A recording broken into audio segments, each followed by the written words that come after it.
And good morning. We're live on YouTube. We're going to bring in our Facebook group, Atlanta Falcons on SI as well, on the Falcons Podcast. Before we get started here, looks like it's going, and gone. Welcome in, everybody. This is the Falcons Podcast. It is a Wednesday edition. It feels like we should have football now. Do we really need a third preseason game, Nick? I feel like it's time. They play in the Cowboys, and I know they're doing some there's still some right decisions, but it feels like a lot of those probably have already been made. Man, I'm ready for football. Do I really need this Dallas Cowboys third preseason game, or would I rather see more football more sooner, Nick? We've been talking about it on here. I know that somebody, I think it was in this chat, was really against me on it. Like, I just get rid of one of the preseason games, like you were talking about, make it two joint practices as well, and add the extra regular season game with an extra bye week. I think that has to be non-negotiable if you're playing 18 games, especially with all the international travel that's starting to come here. I think that's just what's coming down. But the Broncos had the two joint practices.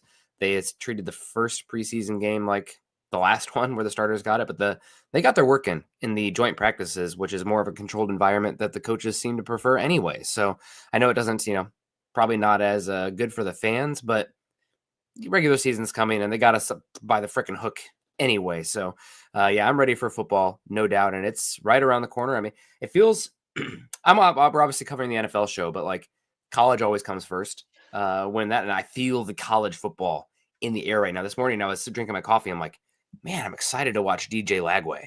Like that, just like all of a sudden it was hitting me. It's like, oh, I'm ready for some highlight throws, man.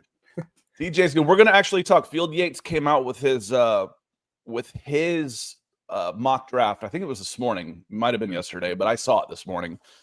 And we're going to talk a little bit about that. It's going to cut into this show and some of the things we like to do here, which is talk draft a lot because the Falcons don't have a first-round draft pick, but we'll still get into it. But there's some kind of interesting things about that draft that I want to get into a little bit later. First off, though, we do go live every Monday and Wednesday in the morning because we like having the conversation with y'all. It's just more fun making sure that we're having talks with you. James was the first one in today. He says, good morning from Naples, born and raised in the Roswell area, retired down in Naples in 2012. Well, I'm not too far from where you were. I grew up right down Shallowford Road down in East Cobb from Roswell. It was almost easier telling people that, oh, yeah, East Cobb, Roswell than Marietta, because Marietta was very different than East Cobb and Roswell. But still addicted to the birds. What's wrong? What's wrong with you? Listen, if you only were a Falcons fan during the good times, you wouldn't be a Falcons fan, And to quote famous Offspring song from like the mid 90s, I think it was, the more you suffer, the more it shows you really care, right? So there you go on that one. Rusty's suffering. Rusty needs some wins here. I'm our like group grump leader. Rusty's like second in command. Mm-hmm. Says Tampa has Mike Evans, Chris Godwin, and the kid from Ohio State plus Kate Otten. You pronounce the Abuka. Who's the guy they took at wide receiver, Nick? Egbuka. Yeah, Abuka. I'm not looking at it. I figured I'd butcher his name because I haven't. Nope, he did it. He's out from my area along I-5 Washington, and it sounds like he's looking pretty good. Yeah, pretty good. Yeah. And they've had a bunch of injuries though too. They lost a number 3 receiver for some time. Probably won't get to play. Antoine Whitfield's been battling a hamstring. Tristan Wirfs is the big one. Yeah, is an offensive tackle. So they've and then I think one of their inside linebackers is maybe a doubt in 2 weeks. So they've got some injury concerns also. And then it's in the dome. It should be a home field advantage. The Falcons have played pretty well at Mercedes-Benz. That it should be pretty good. But I agree with you here. I hope our cornerbacks behind AJ are ready and hope the pass rush hits the ground, or it's going to be in a shootout week 1. I think it's going to be a high-scoring game. I think it was in the 60s a couple of times last year, including 550 yards from Kirk Cousins. I think it's going to be one of those 32-30s again. Nick. Yeah, it'll be fun to follow. That'll probably be some must-see TV. I mean, the Saints are the Falcons' biggest rivals, but with how the Buccaneers have been playing, feelings shift. I know that the Broncos Raiders were the biggest rivals for a while, and right now it's like, screw you, Kansas City. We still hate the Raiders, no doubt, but like God bless, we're tired of Kansas City. So Yeah, Tampa is the team to beat. yeah. In the division, but the Saints are the biggest rival. That'll never change. Mhm. And again, and that goes back to NFC West days. You guys they've stayed in the same division. The Saints and Falcons have been in the same division forever. So Tampa Bay is kind of new-ish. For old guys like me and most old time fans, and it could change eventually, but right now, definitely the Saints. Definitely the Saints. Austin, good morning. Hope you're doing well. John, good to see you. I did get your pictures. I want to show some of those here. I need to remember to do that next Monday. And Scott, I do want to say something here. Morning all. One step closer. Go ahead, Nick. StreamYard's being really weird, so they're not flashing the colors right now for the super chat. So I see we got here from Denver Luke. It says 199 from Denver Luke. Good morning, Scott and Nick. So it was doing this last night too. I don't know what the heck's going on. It makes it significantly harder on us. But I just wanted to make sure that you were aware. I was hoping that wouldn't be the case tonight, and I can't click them. So I don't see it because usually they'll at least start. But yep, it was at 5:44. It hasn't happened on this channel as much. I don't see Denver Luke's. There we go, Denver Luke super chat. There we go. Thank you, sir. Yep. It has made it harder. Makes it, when your producer doesn't show up on a Tuesday night for you, it does definitely make it harder to do. Yeah, that was and Carl doesn't have the ability to click them either, but we managed. we managed. But yeah, good to see you, Denver Luke. Appreciate you. Yep, thank you for the support. Appreciate you breaking the ice with the super chats with the first one for the day, and he gives us the coffee emojis. I got my Lion coffee. I'll drink to that. And yes, there are a lot of injuries in Tampa. I'm still up here on the chat saying good morning to folks like Pamela. She says, good morning, Scott, Nick in the chat, and everyone. Happy Wednesday to all of y'all as well. Sammy, good to see you. Psalm is here. Sam has good advice. Hit the like, everybody. And there's the topic. Guys, I didn't know what to topic the show around, so I went with kind of a headline grabber with Harry Douglas. He went on the Pat McAfee show, so this isn't like a local radio where he says, I expect good things from him. I mean, he's on arguably the biggest sports show in the United States right now, talking about Michael Penix, Kyle Pitts breaking out, and he expects fireworks from this show. He repeated a lot of the stuff that we've said on here, but he did it on a much bigger microphone. They're golfing buddies. They've got this bond. Kyle Pitts his contract is up. He's got a lot of incentive. He looks healthy this year. I'm with Harry on this one, and I've said it, Nick. As big as a cynic as I am, I think Kyle Pitts is going to have a good year. I do. It might not be 1,400 yards. I think that's Drake. I think Drake is your big time guy. But we said 800 yards and 8 touchdowns. That's a top 5 tight end, right in that neighborhood. I think he can be in that neighborhood of he's going to be a top 5 tight end this year. I think it can happen. I think it can happen. I am not Charlie Brown with Lucy in the football again. I know. I need to see it. He's somebody also who, God bless him. I do worry about his overall toughness. Football is a very physical game, and I feel like he's somebody, if he has one, niggle, some people like downgrade from 100% to like 80%. He goes from 100 to 20% sometimes when he has the injury. So I need to see it, Scott. I'm really excited about the potential, and it's the big reason we've advocated for. I know a lot of people in the chat have been just done getting hurt by him and having their hopes up and just want to get rid of him, out of sight, out of mind kind of thing. Put the picture of the old dog away. I can't look at it anymore. It just hurts too much. I feel like we get a little bit of that with Kyle Pitts, but a lot of potential. He, for his own sake, he better step up. But I need to see it. I'm excited, but I'm been hurt too many times. I mean, this is somebody who, Scott, I was meaning to tell you guys this. I know we're in the thick of football season around the corner because I had a dream of I was in a fantasy football draft. And I've always been hurt because I take Kyle Pitts. Oh, this is the year 2, year 3. I'm taking a little early. I never have a good tight end. Wasted pick. But I got snaked in round 1 and round 2. I was about to get Bijan Robinson. He went 1 pick before.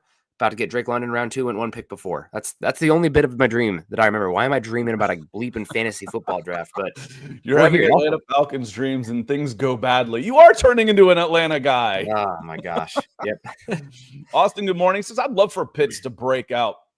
I'm wondering if Moody will miss some time now, and if he does, will Washington step up? He's had a good camp. Yeah, when we went through this, I think there will be 6 wide receivers taken because I think one of those spots comes from the running back where they took 4 last year, but one of them was Avery Williams, and he's not on the team. He's up in Philly, I believe, trying to make their squad as a return guy. Agnew is your wide receiver / return guy, so he counts. So not counting him, well, with counting him, I think there'll be 6 wide receivers. And it's Casey Washington and who? Does Chris Blair possibly make it, or is that 6? If it's Mooney, London, Ray, Agnew, Washington, Hodge. That's it. Yeah, that's the 6. That's the 6 right there, and I think that's who ends up making it. But as far as will Casey Washington step up, he's had a good camp.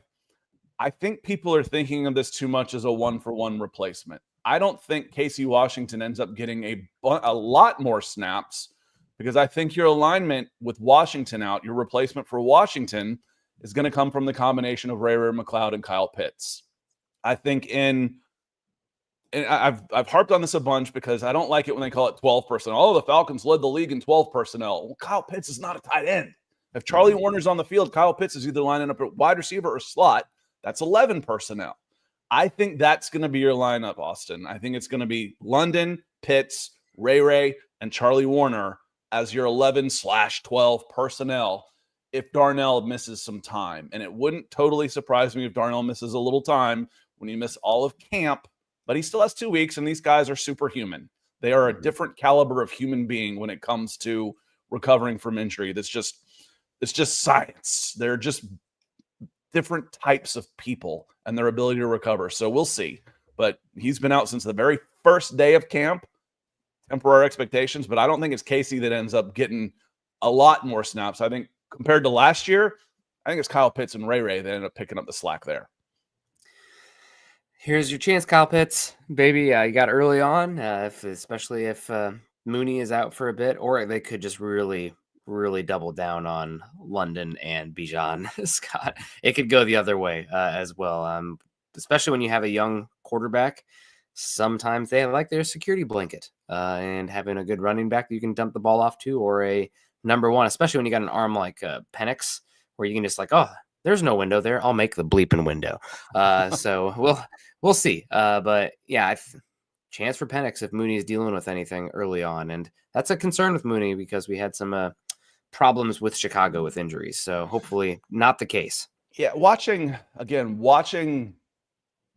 Penix throw the ball, you think about the deep out routes and being able to hit those and the slants and stuff, but it's everything really. His arm strength, you don't need to create as much separation as when Kirk Cousins was throwing the ball, or even Matt Ryan for that matter. Matt was so good with anticipation and accuracy, but if Penix can be accurate, these guys don't need. It's the time I can come around and spin on a button hook with a guy draped all over my back, and the ball is there. He doesn't have time to even close and get his arms around to knock the ball down. You need just a breath of separation.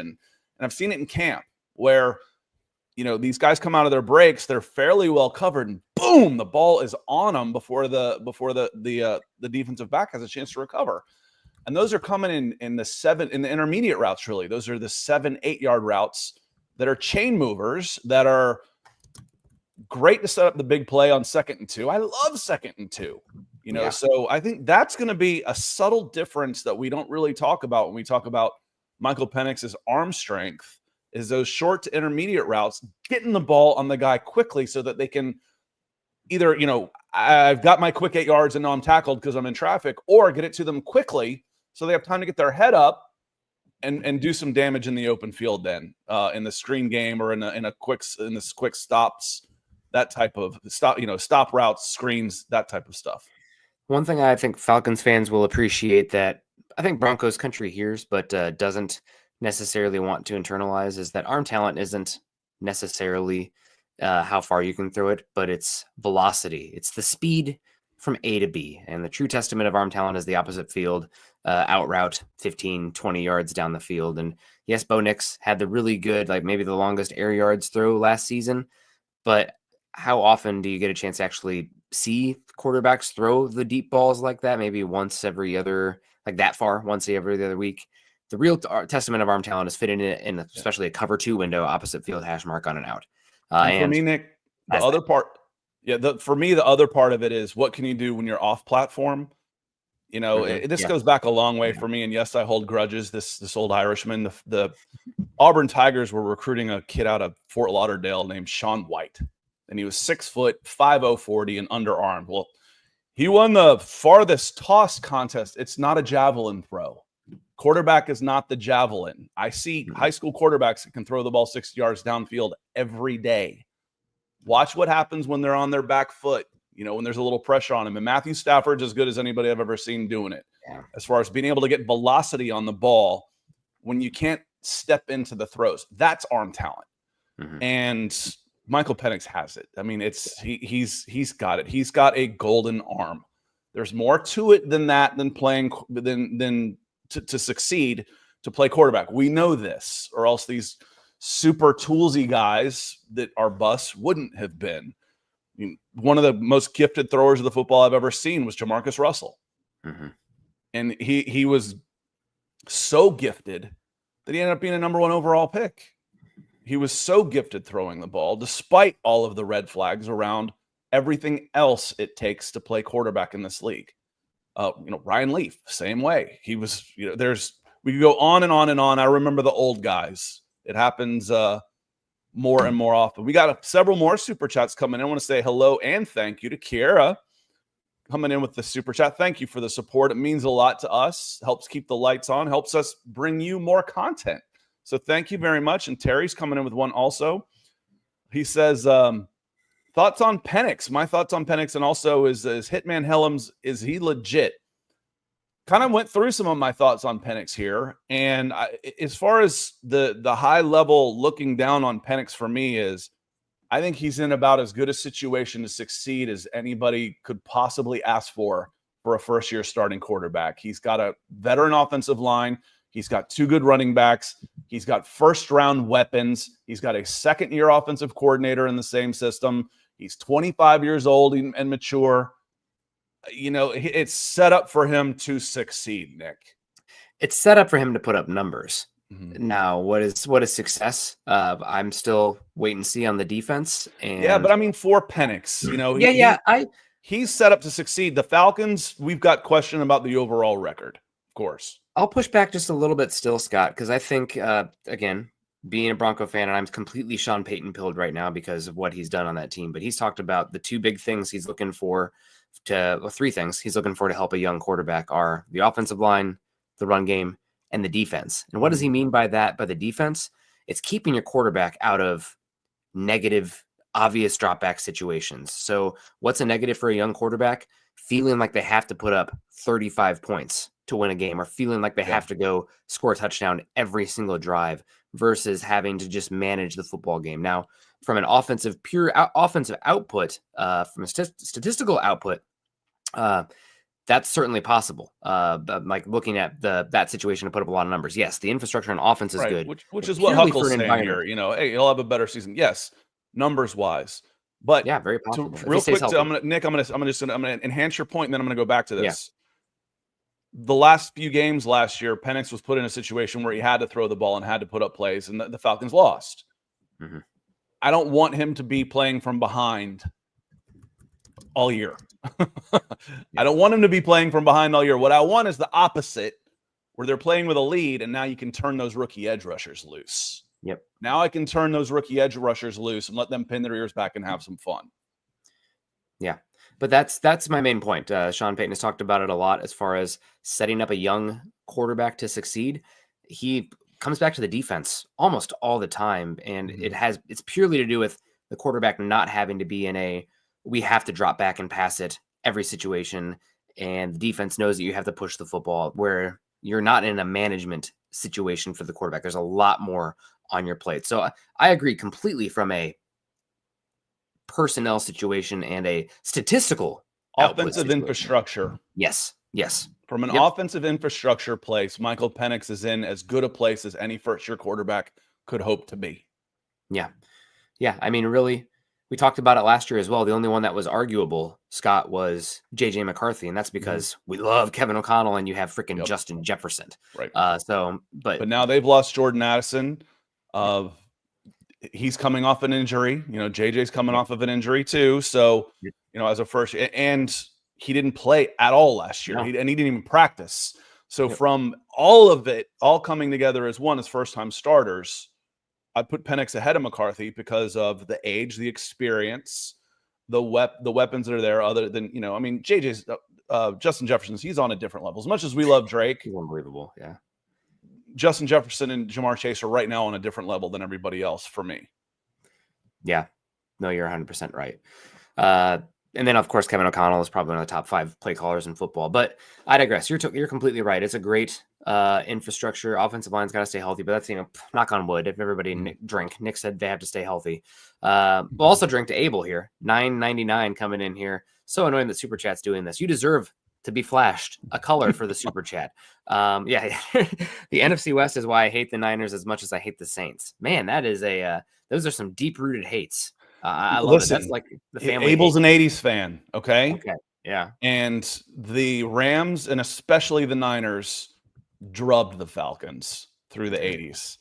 Especially the Niners, just drubbed them. They go out there. I mean, God, Charles Dimry giving up 5 touchdowns to Jerry Rice. I mean, these are deep-seated scars that we're talking about here.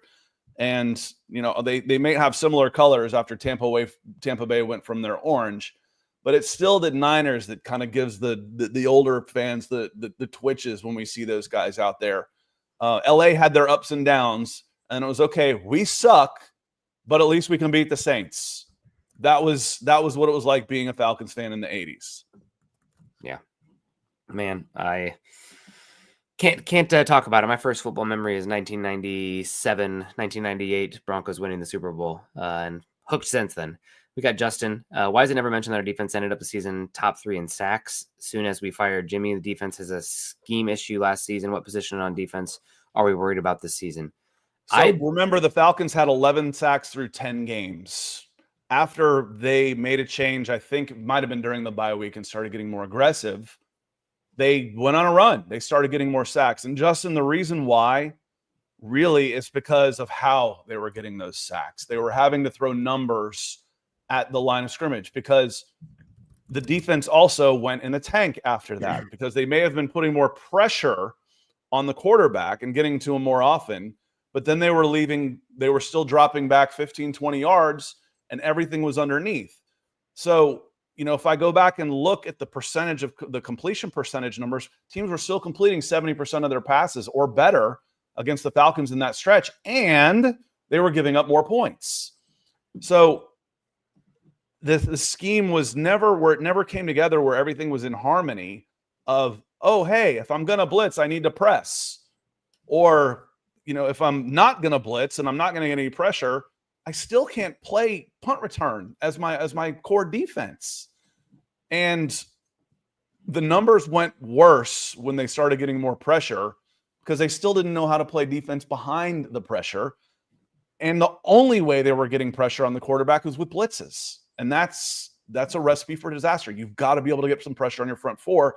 The best passers, I've seen 2 guys doing it in camp, consistently beating the guys in front of them. Leonard Floyd. We don't talk as much about him, but Leonard Floyd's looked like a beast out there. And then James Pierce Jr. James Pierce Jr. forced a turnover on a 4-man rush coming off the edge against the Tennessee Titans. That's what we have to see for this to be a good defense. And that's why you invested heavily in 3 new pressure players coming off the edge, because you couldn't get pressure without sending the house. Yeah, but that is an interesting stat. I mean, I knew they changed the scheme a lot last season after the passive, feels like an understatement, defense that we saw early on, but I didn't know they were 3rd in total sacks. I don't know that it was exactly 3rd, but I know it was definitely higher. They had the X most amount of sacks. That was something that Raheem talked about a lot. Just, hey, we are getting more pressure. Mm-hmm. Yeah, but you're not playing really any better defense. Robbing Peter to pay Paul on that one, but it worked a little better for sure. But you're right, Scott. Tale as old as time. Since the modern era of football, what's the best defense? Generate organic pressure with 4, drop 7. And, every once in a while you can bend the rules, but who the 4 are also doesn't always have to be the same. It doesn't have to be static by any means. But yeah, we've seen it with Kansas City many times here. You get there like, oh, this is a juggernaut of a team that absolutely, who do they get beat up against? A team that is just unbelievably whipping them up front with a 4-man pressure and dropping everybody else into coverage. There's nowhere to go.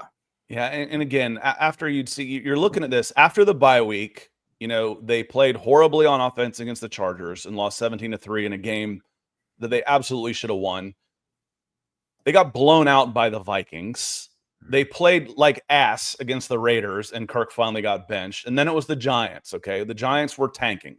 The Giants were in tank mode. And then they gave up 30 and 44 to the Carolina Panthers against a rookie quarterback who was really good, by the way. But what was his I'd have to look up Jaden Daniels' box numbers. It's going to take me a second to do that. But again, the Falcons for the whole gave up 70% completion rate for the season, which was worse than the NFL. So that's why. I mean, that's why they're not talking about it, because they had to fabricate pressure. They couldn't get pressure without exposing something else, and they got exposed. Yeah, you don't want that. I know. You don't want to get exposed. You got to cover yourself, boys. Yeah, issues with coverage for sure. But yeah, we'll see how it changes this season. New defensive coordinator in there. Ulbrich has some skins on the wall, if you will, and he's been very much more a rush 4, drop 7 guy. But that could be Saleh as much as it could be Ulbrich. So there's definitely a different attitude here. If they can, again, as Nick says all the time, eat your veggies on first down, get in a 2nd and long, get into 3rd and 5 or longer, definite passing situations. The player then to watch is Caden Ellis. Mm-hmm. They've got 4 guys up front, and then Caden's a wild card. And I've watched him jump up bug linebacker, even an edge with coming up as one of the edges with Walker or Pierce or Floyd farther off of there. Now the left tackle, he's looking to his left side, and he sees Caden Ellis and James Pierce over there on his side. That's nerve-wracking. And that's where you've got the personnel now. Again, and the question we had last week that Nick and I, it was funny because I was here by myself and had just talked about, is James Pierce Jr. better than Arnold Ebiketie right now? And as a pass rusher, yes, I think he is. I think he is better at beating his guy one-on-one. Is he a better overall player? Maybe not. But Ebiketie is not beating guys one-on-one consistently. He hasn't done it for his first 3 years. He's been getting cleanup sacks or, schemed up type of sacks. The Falcons drafted Walker and Pierce to put pressure on players without having to scheme them up. And that's what you're hoping for when you use first-round draft picks on edges. Yeah, without a doubt. So it'll be fun to see. I also want to toss, you talked about left tackle looking to his left and seeing Pierce and Ellis. Could also be Billy Bowman out there from the nickel, getting that pressure looks as well. So yeah, it'll be fun to see. But as you mentioned, Scott, got to eat your veggies on 1st and 2nd down to do the fun, exotic things. Why don't we see NASCAR out there? Look at all these young edge rushers. It's constantly 2nd and 2. You cannot live in light personnel if you're getting blown off the line of scrimmage. It's not going to happen. I've hedged on this again. Once I saw Trice in person, and he'll make this team.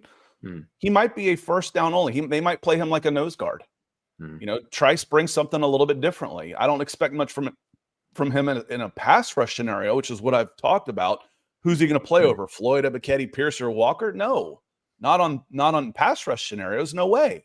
On 1st and 10, he might. He's got 30 pounds on those guys.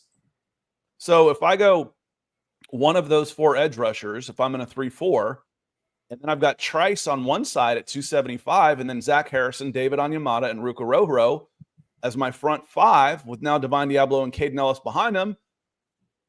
And one of my nickels, you'd have to lose. That's only 4 defensive backs, so I wouldn't necessarily have Billy Bowman out there at that time if I've got 4 guys out there. But they might run the Ryan Nielsen 4-man front with 3 down linemen and 1 stand-up edge, and then your other outside linebacker is Billy Bowman in the slot. So they've got answers. Will they be the right answers? I don't know. I can't wait to find out.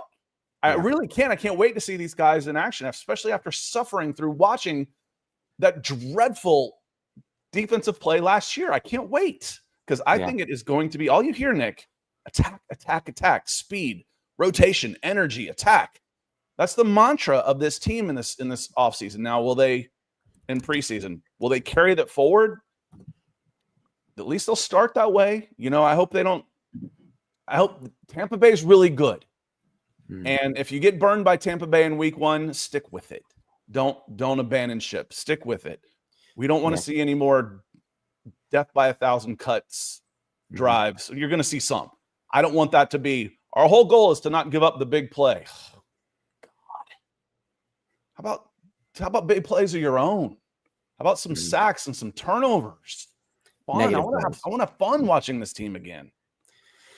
I will say all the attack stuff, Scott. I just keep coming back to it. Personnel wise on the field, can you do enough to stop the run? It reminds me of the very famous Mike Tyson quote: "Everyone's got a plan until they get punched in the mouth." So luckily, you mentioned the Buccaneers, one of the best offensive lines in football. The last 3 seasons, you play them out of the gate, and they won't have Tristan Wirfs, who, for my money, was absolutely robbed of the 99 overall on Madden. Like, I get it. Lane Johnson's great. They're doing the veteran thing.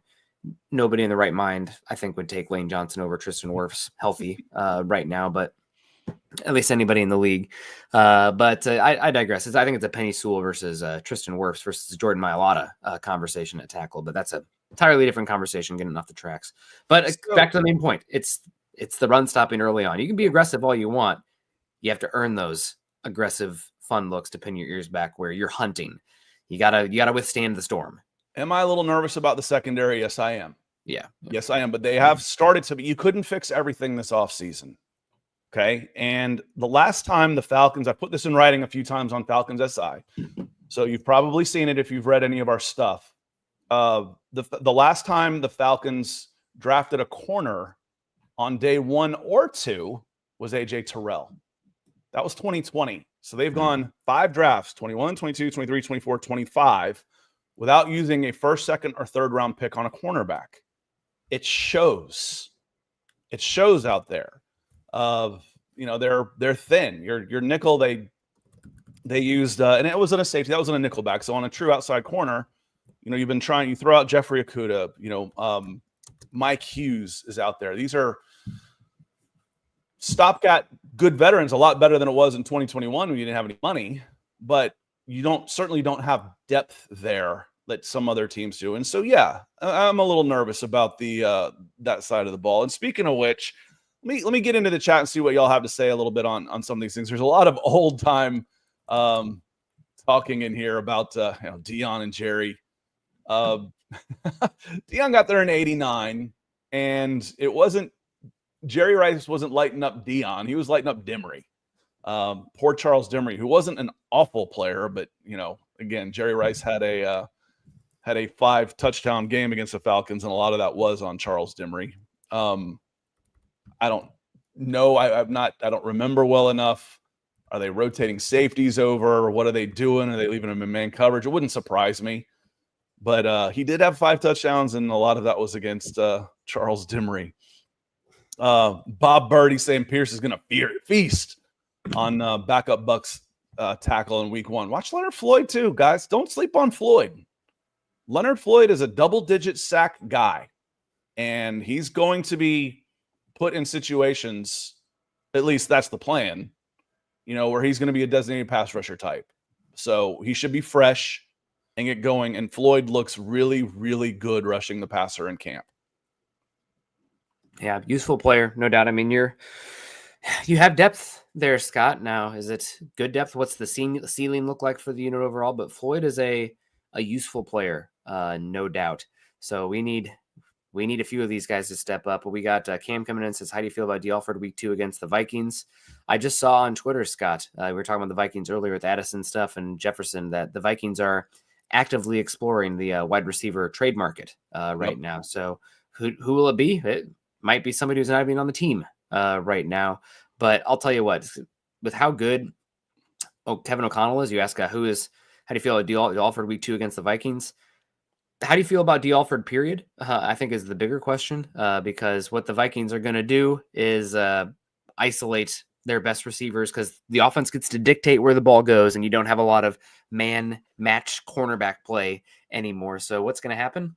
they're going to do everything they can to isolate Justin Jefferson or TJ Hawkinson against their weakest coverage, the Falcons' weakest coverage players. So you can't hide people in the secondary anymore, really. So I don't feel great in general because we keep coming back to the secondary, and it's a question, Scott. So there's a phrase for this, and I've got to look it up because we do so many Q&As that I need to find out what this is called.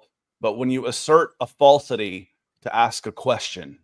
So right here, for me, Cam, how do I feel about D. Alford week 2? I don't know that he's on this team. So that's how I feel about it. I'm not necessarily concerned about it. I don't know that D. Alford makes this team. I think he probably is. Right now, the one that I worry about right here is Terry says it's Clark Phillips. But what he says is I don't think Clark Phillips, Casey Washington, or D'Angelo alone make the team.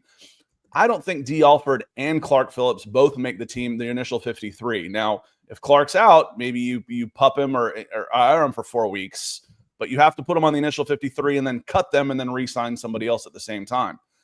With D'Angelo Malone, the discussion we had on Monday, they're cross-training him in inside linebacker. I'd rather have him than JT Bertrand for my fourth linebacker now, or even my third, with maybe Troy Anderson's able to come back.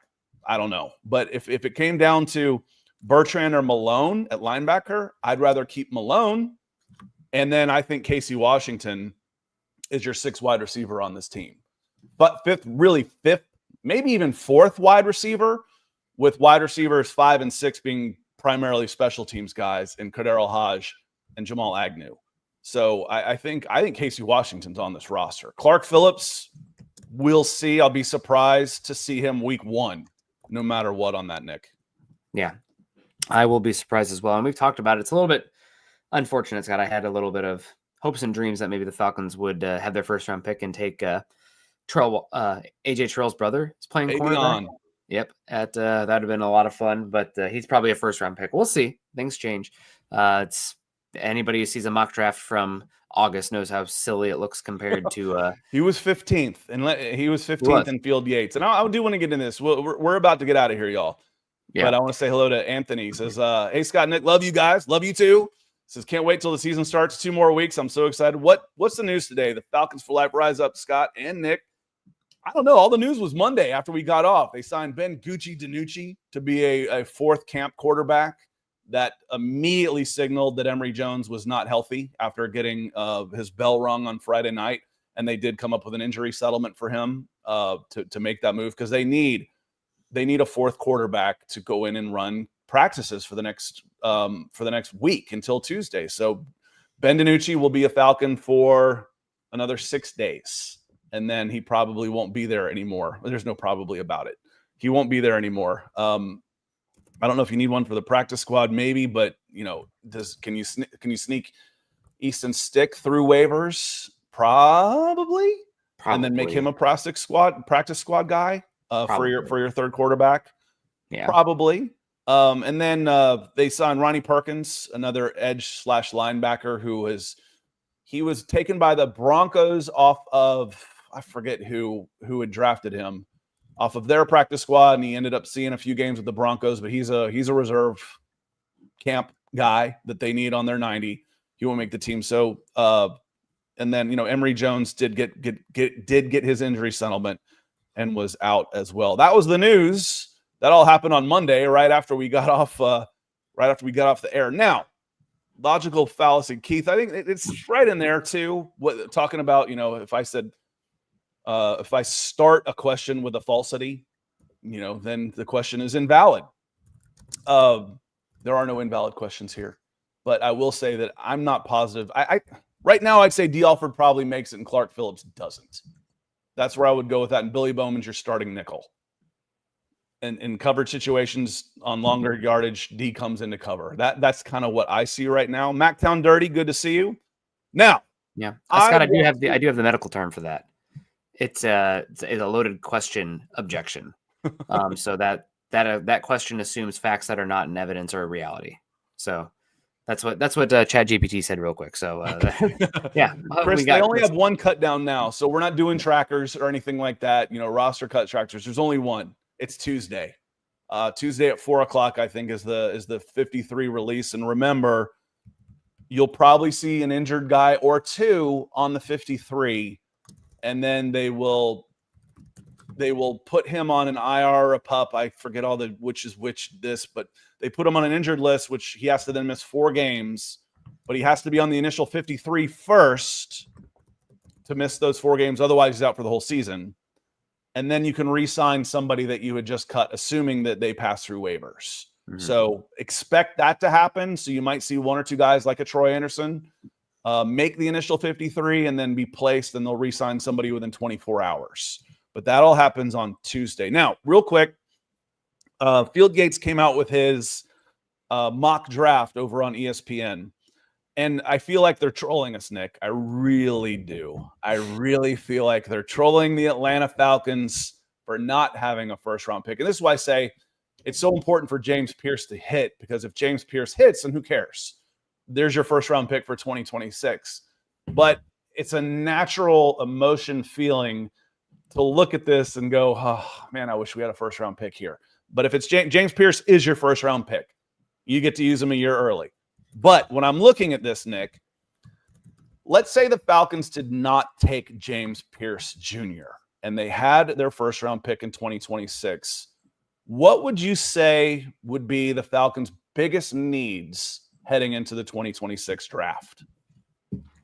Well, you know me, it's defensive line, offensive line, always first and foremost. And if you don't have a player there you liked, then you tiebreaker further down. So after that, it's value positions, it's cornerback / wide receiver, depending on Mooney's health. But since Penix has been named the starter, Scott, I've been pretty consistent. What's the most important thing for this team building going forward? Having a top 10 offensive line perennially. So that's one that I lean into. That's probably not the answer here, because in the ages and the contracts, I don't remember exactly what the details are with Caleb McGarry's contract. McGarry and Matthews are basically under financial obligation for 2 more seasons for the Falcons. Now their contracts might run, but the guaranteed money, the Falcons are financially tied to those 2 guys for 2025 and 2026. So probably not offensive tackle, although always hunting on that spot, Scott. I'm always hunting on that spot. I absolutely think it's offensive tackle. You do? Okay, even though they don't have a immediate starting spot, but not center in the first round, Justin Boyd. Yeah, not center in the first round on this necessarily. But I say this because, you know, my initial thoughts are offensive tackle and cornerback. Mm-hmm. And if you didn't have James Pierce Jr., then you'd still be in the edge market possibly. And we still might be. I mean, Walker might end up being an off-ball kind of hybrid player. So you still might be, because it's not a great. You could be in for a wide receiver. It's not a great wide receiver draft. All the wide receivers coming out, they're sophomores right now. Yeah, the sophomore class with Jeremiah Smith, Cam Coleman. Yep. There's an Ohio State and Alabama kid. I forget which is which.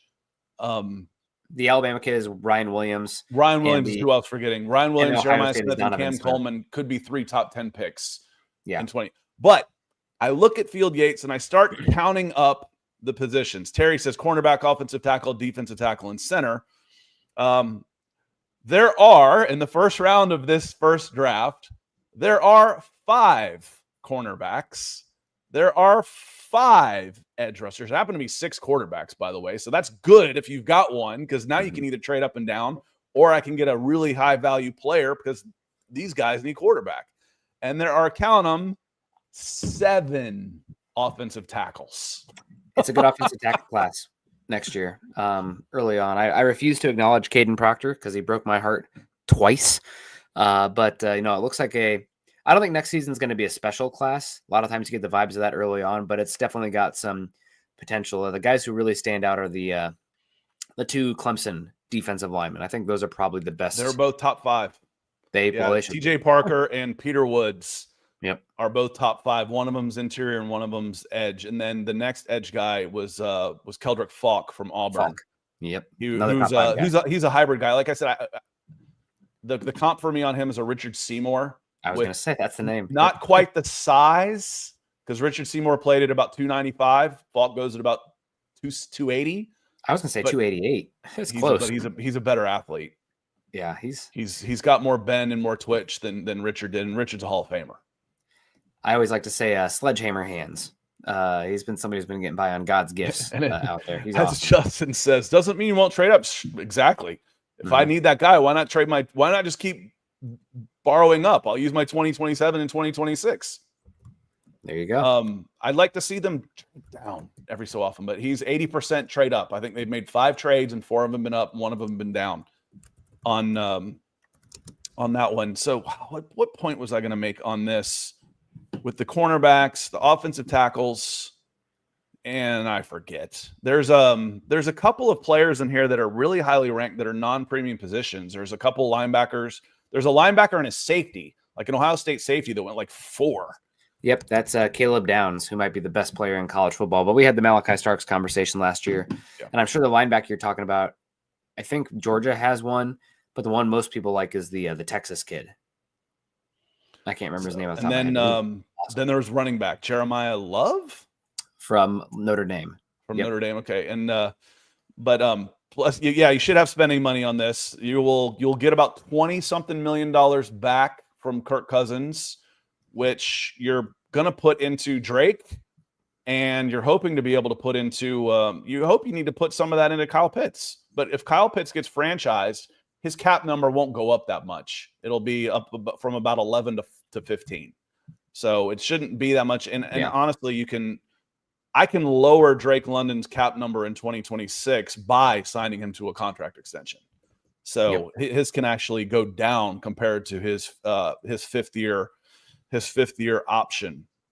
But part of that is I've got to be able to hit on my draft picks. Why are the Falcons broke? It's not all Kirk Cousins. They planned for that. It's that you don't have enough rookie contracts that are contributors. Well, now, if I look at the defensive side of the ball, there was like 1 or 2 last year. Now I can go Zach Harrison's still on a rookie deal this year. Ruka Roro's on a rookie deal. Billy Bowman, obviously rookie deal. Dorless. If I go out to Xavier Watts, there's 5 rookie deal. There's 5 guys. Oh, Braylon Trice, rookie deal. But 7 of the 8, I mentioned that only the Falcons haven't taken a corner on day 1 or 2 since A.J. Terrell in 2020. But in the last 2 drafts, rounds 1 through 4, they've had 8 picks. 7 of them have been on defense. And we talk about balance and stuff, but I think you've got to be young on defense. You can have more older veterans on the offensive side of the ball. Offensive line, quarterbacks, those guys can get old. I need youth. Speed on the defensive side of the ball. And depth. Right. And depth. You also need a receiver, but that's one where hitting on Mooney kind of changed the math on you and what happens with Pitts. Let's reset. Right. It's one of those things. The needs are constantly changing here. So you don't have that 1st-round pick. We're betting on James Pierce right now, and we'll see. I remember a lot of hand-wringing, Scott, obviously remember with Michael Penix being drafted, but when the Chiefs traded up for Patrick Mahomes, Texas Tech, I don't think there'd ever been a Big 12 quarterback to win a playoff game at that point, and Mahomes was erratic coming out of Texas Tech, really talented, but didn't matter one bit after a year down the line. Or with Josh Allen, too. The Bills trading up to go get Josh Allen the following year. So let me just go through some of the players on here, Nick. Because he has 6 first-round quarterbacks. I know we've been kind of vague about some of this. That's kind of annoying. Yeah, it is. Arch Manning, he says, I know they said he wasn't coming out, but number 1 overall is hard to turn down, except if it's the Cleveland Browns, number 1 overall.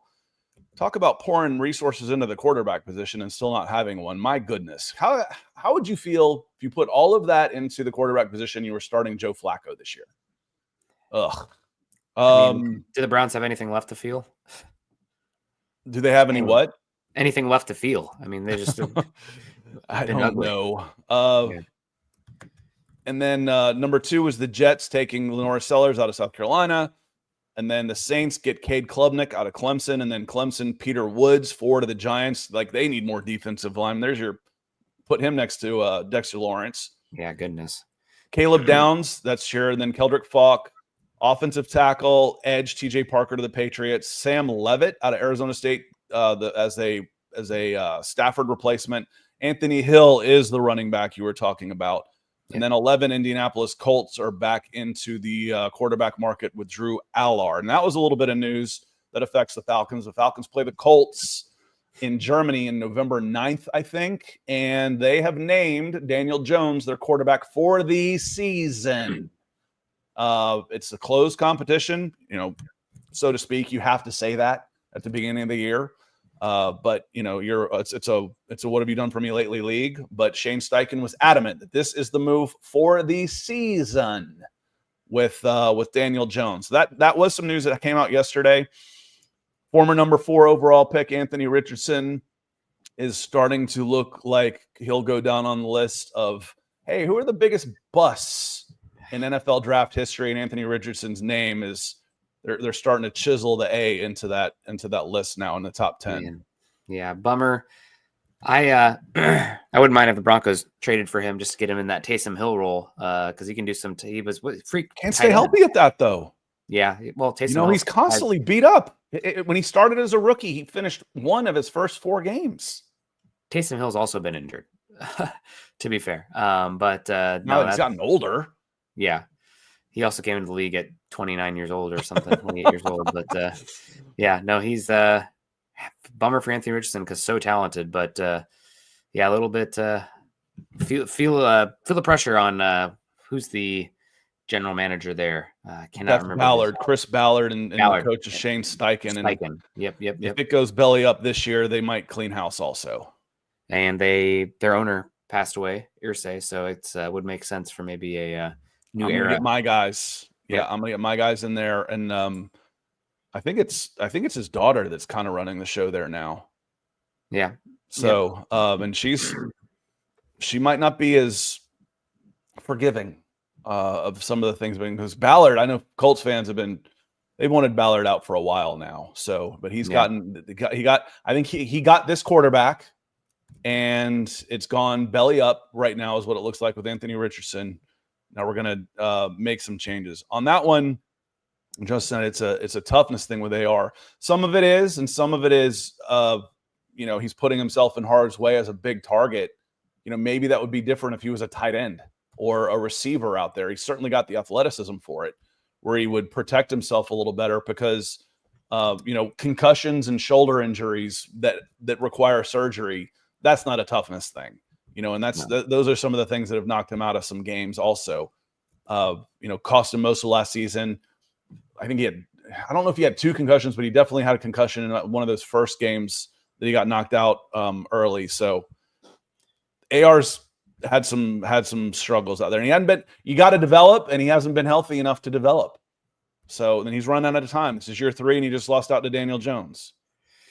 It's a bummer because he is really talented, but coming back to our point earlier, Scott, mentioning about, who was it?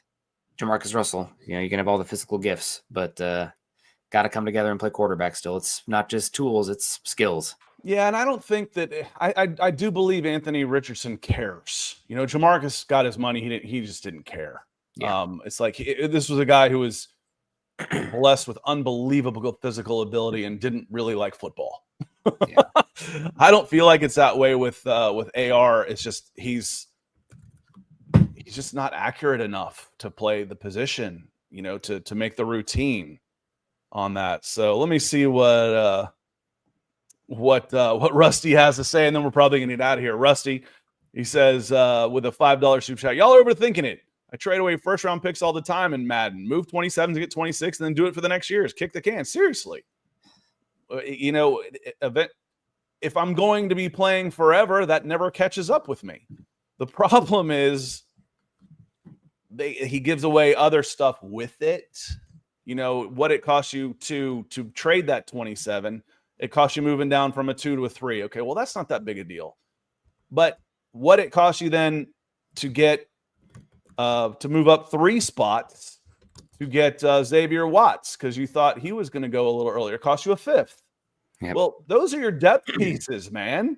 If I'm giving away 2 picks every draft over the course of 5 years, that's 10 players. If I only hit on 30% of those guys, well, now I got 3 cheap contributors that are on my team that I don't have because I've been trading up all the time. So I like to stack the numbers a little bit. And Terry's he's put pressure on himself to have to hit on those guys because you don't have the numbers to back it up when you're always trading up. Yep, no doubt. Well, I do need to run Scott here to get over to the Broncos stuff. Thank you for the $5, Rusty. I know it's a joke, but it's the $5 isn't a joke. That's hard earned. No. So we appreciate it. But we'll get out of here, Nick. Thanks for everything, y'all. I want to say thank you to our super chat superstars like Denver, Kiera, Terry, Abel, and Rusty. Y'all are killing it today. And next Monday, we'll start going through our final 53. Because then the Tuesday, I didn't want to do that today because I want to do it Monday, where we start talking about our final 53 projections and see how it goes. And we'll see how the rotations go this week. And then we'll have a week off where we start talking, a little college football, and then it'll be game week. It's almost here, y'all. We've made it. I'm kind of off the 3-game bandwagon already. I don't really need to see the Cowboys and Falcons this Friday. I don't. I'm ready for football. Yeah. Yep. It's just, at this point, get us to the main course, right? Like, oh, another appetizer. Like, oh, and this one's what would be a really not a good one. Just trying to think of something it's a coconut shrimp. I'm not a shrimper. Hopefully not the Did you see the Walmart thing, Scott? The Walmart recall, the radioactive shrimp. No.